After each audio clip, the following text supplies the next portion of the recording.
আসসালামু আলাইকুম ওয়া রাহমাতুল্লাহি ওয়া বারাকাতুহু।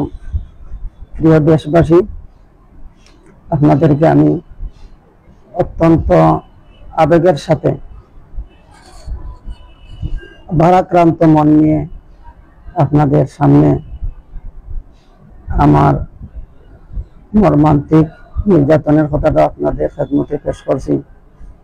গত রবিবারে ঈদের বাদর দিন আমি আনুমানিক সন্ধ্যা বাদ 7টার দিকে বাজারও আসতেছি। বাজারও আসার আগ মুহূর্তে আমার উপর খামারচাহ ইউনিয়নের সভাপতি, আওয়ামী লীগের সভাপতি আব্দুল মোনাফের নেতৃত্বে তার ভাই ভাতিজা সন্ত্রাসী হলে আমার উপরে আকস্মিক হামলা করছেন।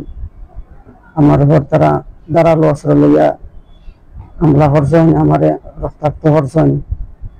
আমি এটার বিচার চাই, আইনিভাবে এটা বিচার চাই, সামাজিক ভাবেও আমি এটা বিচার চাই। আপনারা আমার এই বিষয়টা বিচার করে দিতা। আচ্ছা, আপনার উপর আক্রমণ করার কারণটা কি? আক্রমণ করার কারণ তো আমি জানি না কিটা, বা পূর্বের কোনো শত্রুতা আছে নি আপনার লগে? না, তার লগে তো আমার কোনো শত্রুতা নেই।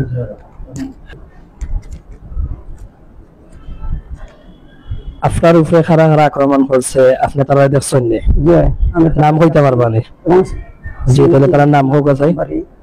আমার ওটা আক্রমণ করছে, আইবলি আক্রমণ করছে, এবারে খাসেমে, ফজলিয়ে, রুইনে, ইসাফে, আব্দুল্লাহে, এরা আমার উপর তারা সম্মিলিতভাবে ধারালো অস্ত্র লইয়া আক্রমণ করছে। তাদের আক্রমণের ধরনে আমি বুঝতাম পারছি তার উদ্দেশ্য আছিল আমাদের তারা হত্যা করে দিত। আল্লাহ আমাদের রক্ষা করছেন। নজুব যার মাঝে আমি পড়ে যাওয়ার কারণে এর বাদে আমি হাল্লা চিৎকার শুরু করে দিলে বাজারবাসী আইয়া আমারে দেখিলা ভাই গাড়ি তারা আপনার দৌড়িয়া ফেলাইছে, কিন্তু আমি তারারে পরিষ্কারভাবে চিনছি, মানে তারাই আমার উপরে আক্রমণ করছে। আচ্ছা, তারা সবাই কি তা খামারচাহ ইউনিয়ন আওয়ামী লীগের যে সভাপতি আব্দুল মান্নান সাহেবের আত্মীয় স্বজন নাকি? আত্মীয় স্বজন, তানা ওলাদ, তাইন সহ তার আত্মীয় স্বজন মিলিয়ে আপনার উপরে অতর্কিতভাবে হামলা চালানো হয়েছে।